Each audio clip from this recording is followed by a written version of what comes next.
আজকে আমরা সেই বিষয়টির সত্যতা যাচাই করব। আমাদের সাথে আছেন জনাব মোহাম্মদ রেজাউল করিম, টিআইবির সাবেক গবেষক। তিনি আপনাদেরকে তথ্য উপাত্ত দিয়ে তারপরে জানাবেন যে পদ্মা সেতুতে কিভাবে দুর্নীতি হয়েছে, কিভাবে সেই দুর্নীতি ঘটনাটি ধামাচাপা দেওয়া হয়েছে, কারা কারা সেই ঘটনার সাথে জড়িত, এবং কানাডার আদালতে আসলেই কি এই পদ্মা সেতুতে দুর্নীতি হয়নি এরকম কোনো রায় ঘোষণা করা হয়েছে কিনা। তো সবকিছু নিয়ে আলোচনা করতে আমাদের সাথে উপস্থিত হচ্ছেন মোহাম্মদ রেজাউল করিম। রেজাউল করিম, আপনি কেমন আছেন? জি লিয়াস, আমি ভালো আছি। বাংলা নিউজ চ্যানেলের সকল দর্শকদেরকে আপনার মাধ্যমে শুভেচ্ছা জানাচ্ছি। আচ্ছা রেজাউল করিম, আপনার কাছে আমার প্রথমেই প্রশ্ন, পদ্মা সেতুতে দুর্নীতি হয়নি, কানাডার আদালত রায় দিয়েছে শেখ হাসিনার পক্ষে, এই ধরনের বক্তব্য বাংলাদেশের মানুষকে দীর্ঘদিন ধরে এই শেখ হাসিনা শুনিয়ে যাচ্ছেন, এটা আসলে কতটুকু সত্য? ধন্যবাদ, খুব গুরুত্বপূর্ণ একটা প্রশ্ন। মাননীয় প্রধানমন্ত্রী এবং তার অনুসারীরা প্রায়শ বলে থাকেন বিভিন্ন গণমাধ্যমে পদ্মা সেতু প্রকল্পে কোনো দুর্নীতি হয়নি। আসলে এটা পুরো ডাহা মিথ্যা এবং একটা বানোয়াট একটা প্রচারণা। এগুলো আসলে রাজনৈতিক বক্তব্য। পদ্মা সেতু প্রকল্পের দুর্নীতি ষড়যন্ত্রের কারণে কিন্তু বিশ্বব্যাংক অর্থায়ন বন্ধ করেছে। আসুন আমরা একটু দেখি সংক্ষেপে সেখানে কি ঘটেছিল, কিভাবে সেই ষড়যন্ত্র হয়েছিল, কারা সেখানে সম্পৃক্ত হয়েছিল, কারা সেখানে কোন কোন খেলোয়াড়রা সেখানে ছিল এবং সেটা কিভাবে ঘটলো আমরা সংক্ষেপে দেখি। মোটামুটি পদ্মা সেতুতে মোট 4টি বড় কাজ। একটা হচ্ছে সড়ক সেতু, রেল সেতু, নদী শাসন এবং সংযোগ সড়ক নির্মাণ। এই 4টি কাজের মধ্যে একটি হচ্ছে সড়ক সেতু। সেই সড়ক সেতু নির্মাণের জন্য একটি নির্মাণ কাজ তদারকির জন্য $50 মিলিয়ন একটি নির্মাণ তদারকি টেন্ডার আহ্বান করে সেতু বিভাগ। সেই টেন্ডারকে কেন্দ্র করে কিন্তু এই দুর্নীতি ষড়যন্ত্রটা হয়েছিল। সেখানে কানাডিয়ান কোম্পানি SNC-Lavalin সেখানে তাদের প্রস্তাবনা জমা দেয়। SNC-Lavalin আর্থিক সক্ষমতা এবং কারিগরি যে যোগ্যতা বা সক্ষমতা দুটোর বিচারেই দ্বিতীয় স্থানে তারা ছিল। এমন অবস্থায় তখন SNC-Lavalin যে ইন্টারন্যাশনাল যে ভাইস প্রেসিডেন্ট রমেশ সাহা, ওনার সাথে বাংলাদেশের সাবেক পররাষ্ট্র প্রতিমন্ত্রী আবুল হাসান চৌধুরীর সঙ্গে কোনো একটা যোগাযোগ ছিল। ওনার মাধ্যমে তখন মন্ত্রণালয়ের যোগাযোগ, সেই সময়কার যোগাযোগ মধ্যে আবুল হোসেন এবং যোগাযোগ সচিব তাদের সাথে যোগাযোগের বা সম্পর্ক স্থাপনের চেষ্টা করেন এবং আবুল হাসান চৌধুরী সাহেব এই যোগাযোগটা ওনারা করে দেন। এরপর রমেশ সাহার অনুরোধে সে মন্ত্রণালয়ে মোশাররফ হোসেন সাহেবের যে রুমে একটি গোপন বৈঠক অনুষ্ঠিত হয়, সেখানে যোগাযোগ মন্ত্রীও উপস্থিত ছিলেন এবং SNC-Lavalin-এর পক্ষে 2 জন কর্মকর্তা উপস্থিত ছিলেন। তারা সেখানে আলোচনা করে সিদ্ধান্ত গ্রহণ করেন যে যদিও SNC-Lavalin দ্বিতীয় স্থানে আছে কিন্তু কাজটা তাদেরকে দেওয়া হবে, তবে সেখানে তাদের চাহিদা অনুযায়ী 10 থেকে 12% কমিশন দেওয়া হবে।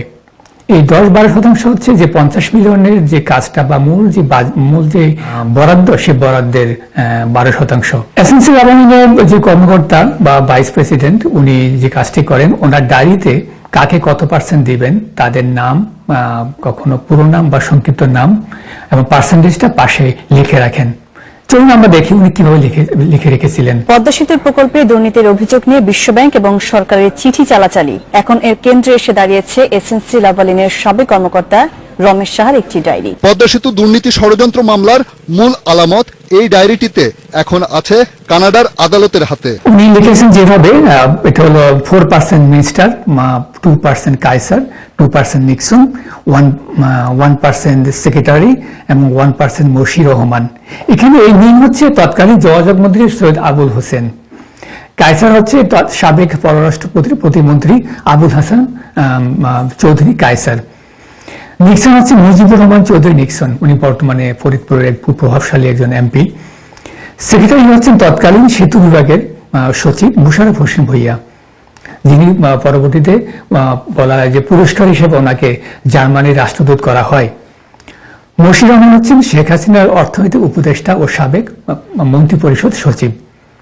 আরো একজনের জন্য বরাদ্দ হচ্ছে 2%। অনেকে ধারণা করেন যে এটা হচ্ছে প্রধানমন্ত্রী পরিবারের জন্য অথবা শেখ রেহানার জন্য। এখন এই গোপন বৈঠকে যে আলোচনাটা হয়েছিল এবং যে সিদ্ধান্ত হয়েছিল 10 থেকে 12% কমিশন দেওয়া হবে, কাজটি পাইয়ে দিলে, এটা মন্ত্রণালয়ের কেউ একজন গোপনে রেকর্ড করেছিল। এই গোপনে যে রেকর্ড কপি, এর পাশাপাশি রমেশ শাহর যে ডায়েরি, সেটাকে ফটোকপি করে স্ক্যান করে ইমেল আকারে 4 জন ব্যক্তি বিশ্বব্যাংকের প্রধান কার্যালয়ে ওয়াশিংটন ডিসিতে প্রেরণ করে। একজন হুইসেল ব্লোয়ার হিসাবে এটা প্রেরণ করেন।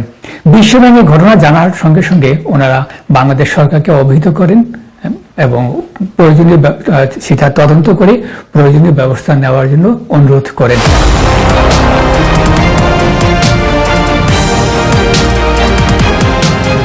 আমরা দেখি 2013 সালের 17 এপ্রিল বিশ্বব্যাংক কর্তৃক জারি করা যে প্রেস রিলিজ, সেখানে স্ক্রিনশটও এটা উল্লেখ করা আছে যে সেখানে যে দুর্নীতি, যেটা ষড়যন্ত্র, কারা সেখানে সম্পৃক্ত, সেই বিষয়গুলো এখানে আভাস দেওয়া আছে।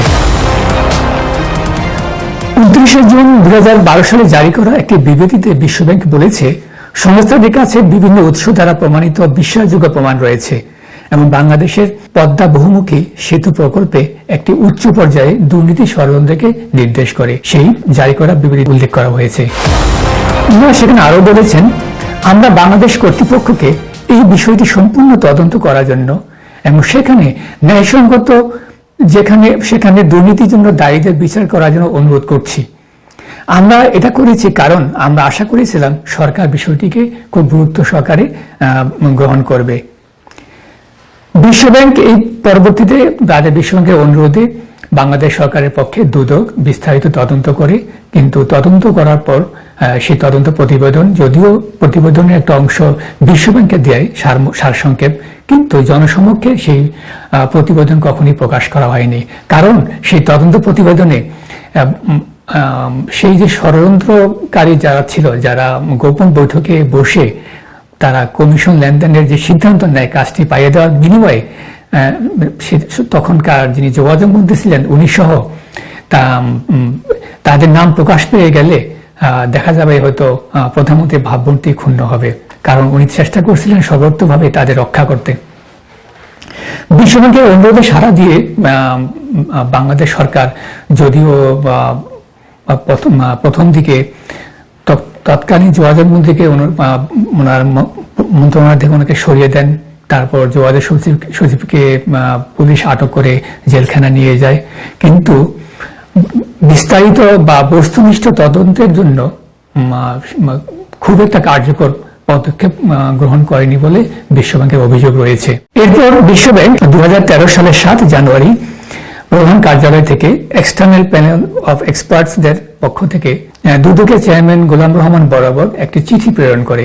সেই চিঠিতেও কিন্তু দুদকের তদন্তে প্রাপ্ত কিছু পর্যবেক্ষণ, অর্থাৎ দুর্নীতি ষড়যন্ত্রে কারা জড়িত তাদের নাম সহ সেখানে উল্লেখ করে চিঠি প্রেরণ করে এবং বলা হয় যে অধিরত তদন্ত করার জন্য। সেই চিঠির মূল ভাষ্য ছিল, বিশ্বব্যাংকের তদন্ত দল বা প্যানেল এবং দুদকের অনুসন্ধান থেকে প্রাপ্ত তথ্য পদ্মা সেতু প্রকল্পে একটি অপরাধমূলক ষড়যন্ত্রের আভাস দেয়। এই চিঠিটা গণমাধ্যমে ফাঁস হয়ে যায় এবং ফাঁস হয়ে যাওয়ার পর তৎকালীন সরকার এবং প্রধানমন্ত্রী খুব একটা অস্বস্তিকর অবস্থায় তখন পড়েছিলেন, কারণ সেখানে সরকারের নিজের দ্বারা তদন্ত করা প্রতিবেদনের কিছু তথ্য সেখানে জনসমক্ষে চলে আসে, অর্থাৎ দুর্নীতি ষড়যন্ত্রের যে বিশ্বব্যাংকের যে অভিযোগ সেটা অনেকটা ফাঁস হয়ে যায়। বিশ্বব্যাংকের একদম উচ্চ পর্যায় থেকে আমাদেরকে জানানো হয়েছিল যে এই ষড়যন্ত্রের পিছনে মোহাম্মদ ইউনূস। পদ্মা সেতু অর্থ বন্ধ করলো ডক্টর ইউনূস। আচ্ছা, মোহাম্মদ রেজাউল করিম, আমার দ্বিতীয় প্রশ্ন হচ্ছে, ডক্টর মোহাম্মদ ইউনূস পদ্মা সেতুতে বিশ্বব্যাংকের যে অর্থায়ন সেটা বন্ধে ভূমিকা রেখেছেন, বা তিনি বিশ্বব্যাংকে বলে তারপরে এটা বন্ধ করে দিয়েছেন, এর ব্যাখ্যা কি? এই তথ্যটা আসলে পুরো মিথ্যে, কারণ ওনারা আসলে পুরো পদ্মা সেতু কেন্দ্র করে শুরু থেকে এগুলো বলে যাচ্ছেন। আসলে এটার পেছনে একটা কারণ আছে। 1/11 পর যখন ফখরুদ্দিন এবং মহিউদ্দিনের সরকার ছিল, সেখানে একটা 2 বছর দুর্নীতি বিরোধী অভিযান সারা দেশে পরিচালনা করা হয়েছিল। সেখানে বলা যায় যে প্রধান দুইটা বড় দলের বেশিরভাগ দুই নেত্রী সহ বেশিরভাগ রাজনৈতিক নেতা কর্মীরাই কিন্তু সেখানে বিভিন্ন নির্যাতিত হয়েছেন। এখন সেই অভিযানে কিন্তু দেশের যারা স্বনামধন্য আমরা সুশীল সমাজের প্রতিনিধি বলি, যেমন এখানে আমাদের ট্রান্সপারেন্সি ইন্টারন্যাশনাল বাংলাদেশের প্রধান ডক্টর ইফতেখারুজ্জামান, সিপিডির উপদেষ্টা ডক্টর দেবপ্রিয় ভট্টাচার্য এবং গ্রামীণ ব্যাংকের যে নোবেল পুরস্কার বিজয়ী ইউনূস সাহেব সহ অনেকেই কিন্তু সেই অভিযানকে সমর্থন দিয়েছিল। এমনকি আমি রেজাউল করিম, যখন আমি টিআইবিতে তো ওই সময় গবেষণা কাজ করতাম, আমিও কিন্তু ওই 7-8 সালে আমার বিভিন্ন গবেষণাধর্মী লেখনীতে ডেইলি স্টার বা অন্যান্য পত্রিকা প্রকাশিত হয়েছে, আমিও কিন্তু সেখানে এই সমর্থনে অনেক মন্তব্য করেছি। তা আসুন দেখুন এরপর কি হলো। যখন আওয়ামী লীগ সরকার ক্ষমতা আসলো, এখন ডক্টর ইফতেখারুজ্জামান কিন্তু উনি ম্যানেজ করে নিয়েছেন, কারণ ওনার সাথে শেখ হাসিনার বা পররাষ্ট্র যে উপদেষ্টা আছেন ডক্টর গহর রিজভী, তারপর ওনার সাথে প্রয়াত উপদেষ্টা এস.টি. ইমাম, ওনার সঙ্গে খুব ভালো রিলেশনের কারণে ওনারা শেখ হাসিনাকে ম্যানেজ করেছেন। এবং পরবর্তীতে দেখেন টিআইবির যে কার্যক্রম গত 12 থেকে 15 বছর 2009 সাল থেকে এমন কোন রিপোর্ট প্রকাশ করেনি যেটা শেখ হাসিনা বা আওয়ামী লীগ সরকার খুব বেকায়দা পড়বে বা খুব বিক্ষুব্ধ হবে বা শেখ হাসিনা সংক্ষুব্ধ হবে। তো এখন অনেকটা বলার রুটিনভাবে কাজ করে যাচ্ছে। তো এই কারণে টিআইবি বা ডক্টর ইফতেখারুজ্জামানের প্রতি কিন্তু উনি ক্ষিপ্ত না। কিন্তু কিন্তু গ্রামীণ ব্যাংকের যে ইউনূস সাহেব, উনি কিন্তু এভাবে আপোষ করেননি, উনি ওনার মতোই আছেন, যে কারণে এখনো ওনার পেছনে লেগে আছেন। এবং উনি সম্প্রতি বলেছেন যে পদ্মা সেতু থেকে উনি যদি টুক করে পানিতে ফেলে আবার যদি উঠান কি হবে?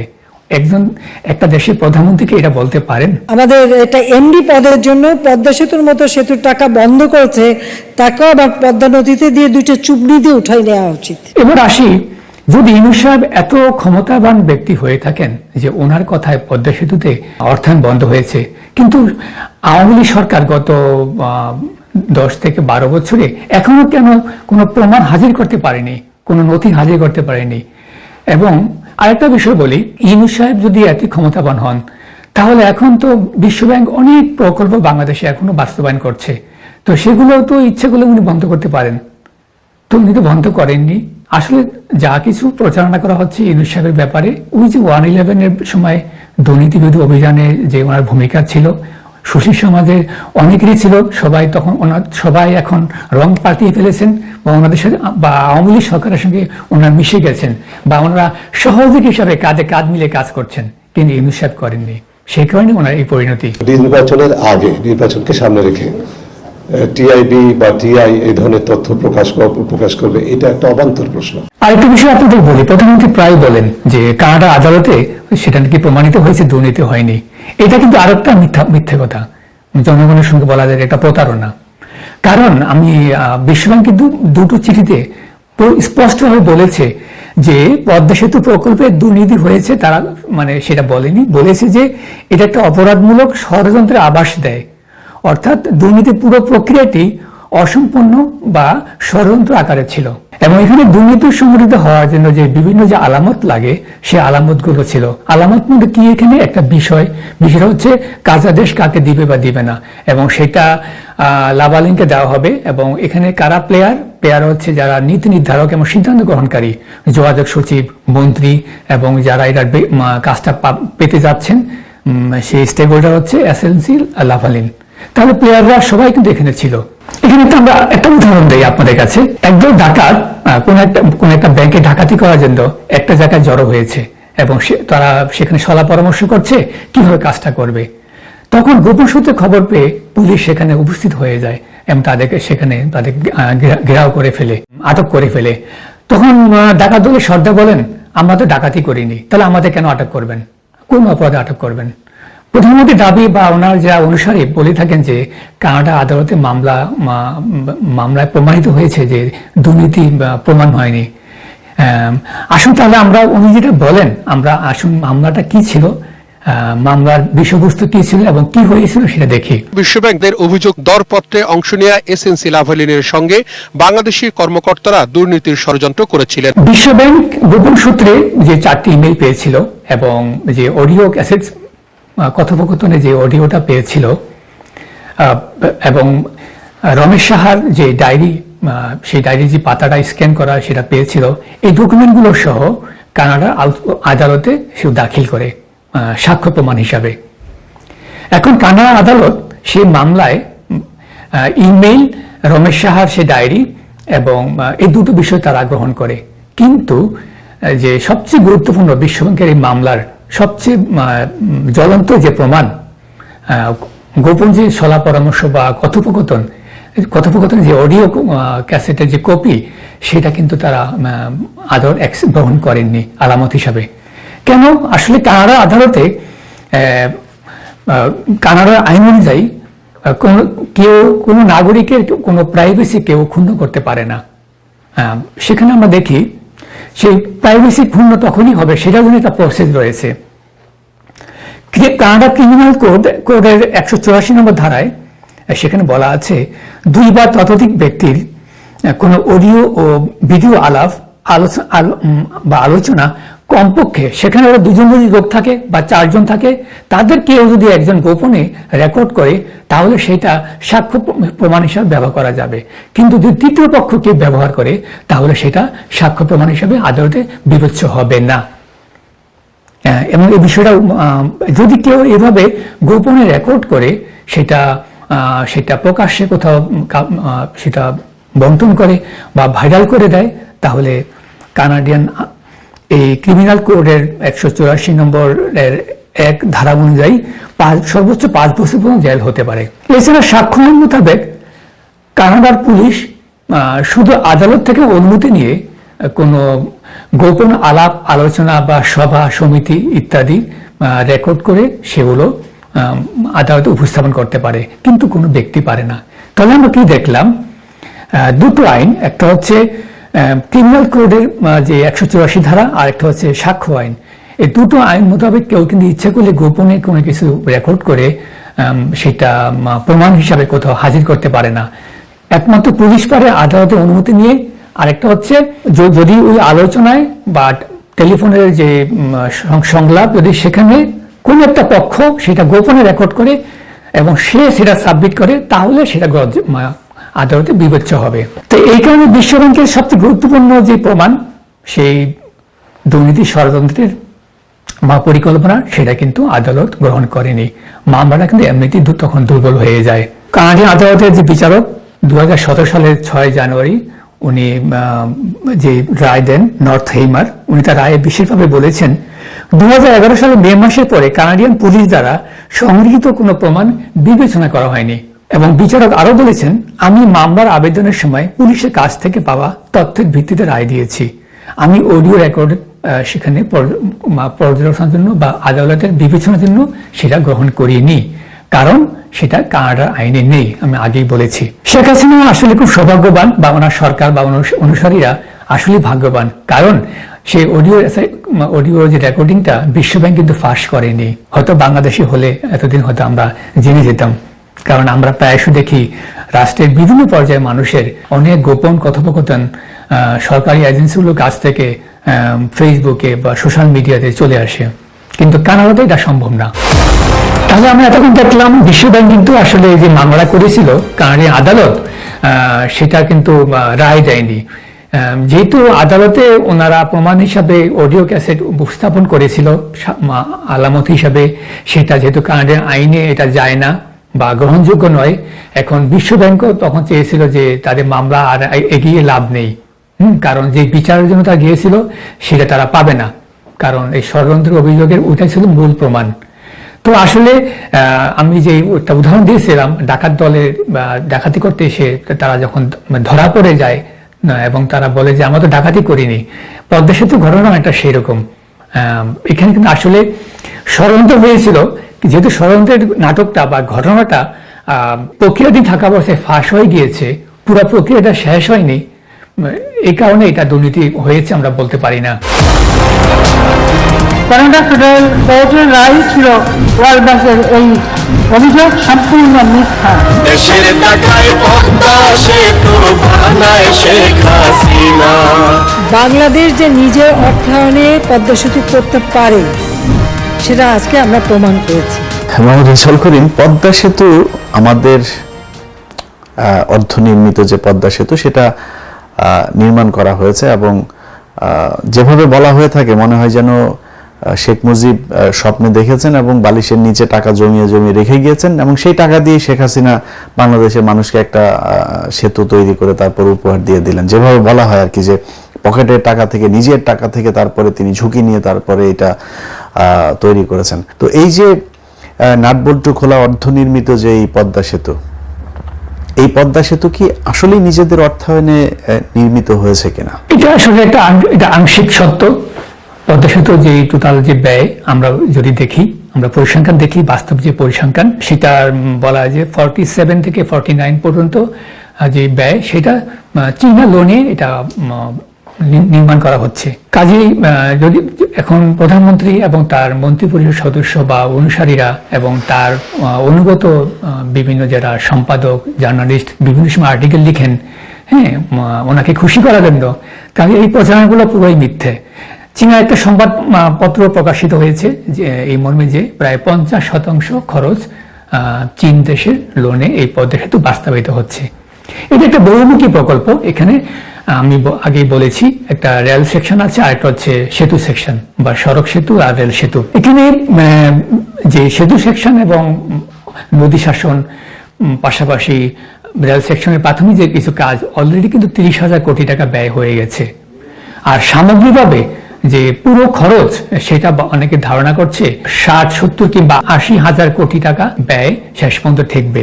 আমরা যদি আরেকটু পরিসংখ্যানটা স্পেসিফিক্যালি মানে সুনির্দিষ্টভাবে দেখি, তাহলে আমরা দেখতে পাবো ব্রিজ সেকশনের নির্মাণ ব্যয় $3.87 বিলিয়ন। এর প্রায় শতভাগই বাংলাদেশ সরকার বহন করেছে। এখানে অবশ্যই এটা জনগণের টাকা এবং বাংলাদেশ সরকার এই জন্য ধন্যবাদ প্রাপ্য। আর রেল সেকশনের মোট ব্যয় $4.8 বিলিয়ন মার্কিন ডলার। এই টাকার প্রায় 85% হচ্ছে চীনা লোন এবং এই লোন আগামী 30 বছর জনগণের করের টাকা থেকে শোধ করতে হবে এবং লোনের সুদ প্রায় 15%। অথচ বিশ্বব্যাংক থেকে যদি আমরা সেই লোনটা পেতাম সেটা 0.5% থেকে 1% হতো সর্বোচ্চ।